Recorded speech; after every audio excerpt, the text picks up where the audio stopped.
Saudara-saudari yang terkasih, kadang orang khilaf, tidak menjalankan tugas sesuai dengan ketentuan, padahal ia dipercaya hingga mungkin menikmati berbagai keistimewaan. Kalau tidak ditegur, bisa jadi kebablasan. Bagaimana kalau ditegur, bahkan oleh orang yang memberi kepercayaan tersebut? Ada dua reaksi ekstrim yang mungkin. Orang tersebut ngambek sebagai tanda protes, atau orang berubah sebagai tanda bertobat. Di samping itu, yang memberikan percayaan bisa juga bukan hanya menegur, tetapi langsung memecat karena kecewa.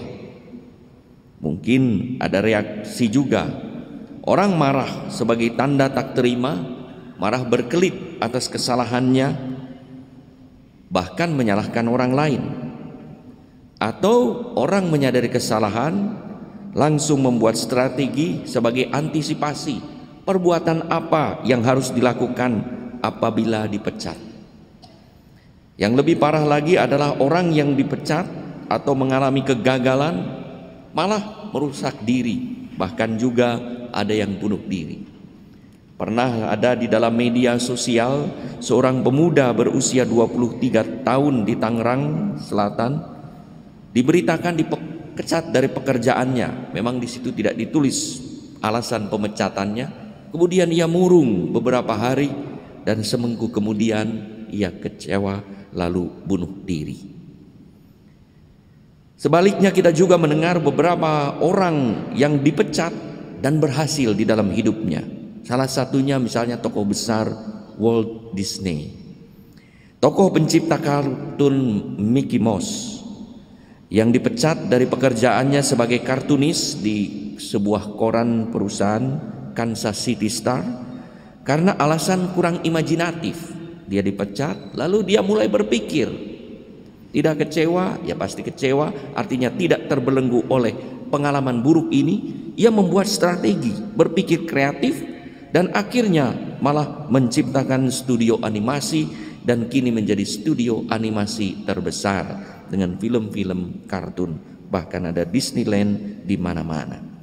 Saudara-saudari yang terkasih, bendahara yang diceritakan Yesus dipecat karena kesalahannya. Ia tidak menyangkal kesalahannya yang menghamburkan harta tuannya, tetapi sadar berusaha memperbaiki kesalahan dengan cerdik, yaitu membagikan komisinya sebagai remisi, pengurangan atas hutang 2 orang kepada tuannya.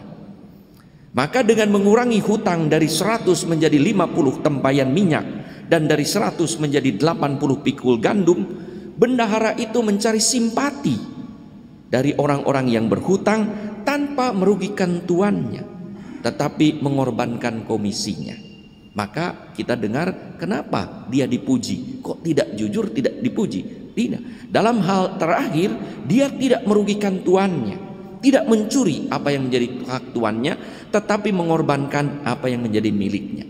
Karena bendahara pada zaman Yesus adalah orang yang sangat dipercaya, bukan hanya mengatur harta, tetapi juga berkuasa membagikan harta sesuai kepada orang sesuai dengan tanggung jawab yang diberi tuannya.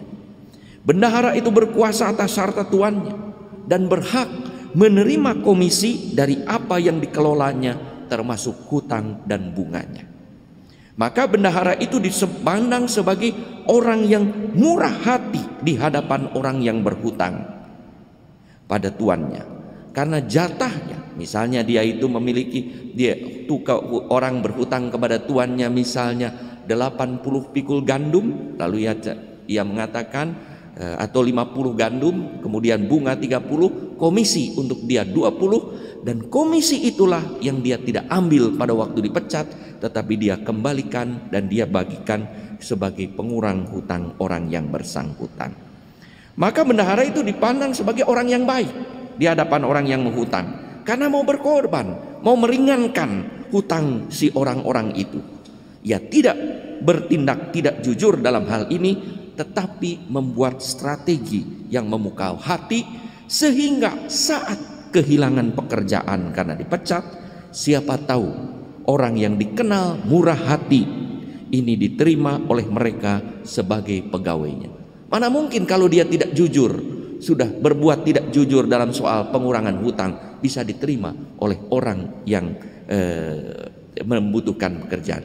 Tentu karena kebaikan hatinya itulah tanda petik ia diterima. Untuk itulah ia dipuji tuannya, bukan dituntut tuannya sebagai orang yang berbuat kriminal. Maka tuannya berkata, sangat cerdik orang ini. Ia membagikan komisi dan keuntungannya untuk menaruh perhatian. Orang bendahara ini sadar akan kesalahannya dan tidak melakukan kesalahannya ulang, tetapi membuat strategi supaya kelak masa depannya menjadi lebih baik. Saudara-saudari yang terkasih, apakah kita pernah gagal atau pernah dipecat atau pernah tidak diperpanjang atau tidak dipilih lagi untuk suatu kepercayaan tertentu, entah karena kesalahan sendiri atau karena dijahati oleh orang lain? Mari kita bertindak seperti bendahara yang cerdik itu, yang tidak terbelenggu oleh kegagalan, tetapi berusaha lebih baik dengan membuat strategi tanpa membuat kesalahan yang sama, tetapi mengubah sikap, pola pikir, dan tindakan sehingga berguna bagi masa depan.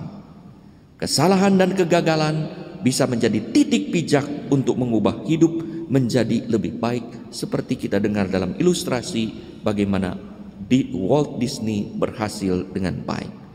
Marilah kita jadikan kesalahan atau kegagalan sebagai batu loncatan bagi pertobatan, bagi masa depan lebih baik. Kalau anak-anak dunia bisa bertindak cerdik itu, marilah kita sebagai anak-anak terang, ketika kita bersalah, janganlah terbelenggu kepada kesalahan, tetapi mari akui kesalahan dengan tidak berbuat hal yang sama, tetapi membuat strategi untuk hidup lebih baik.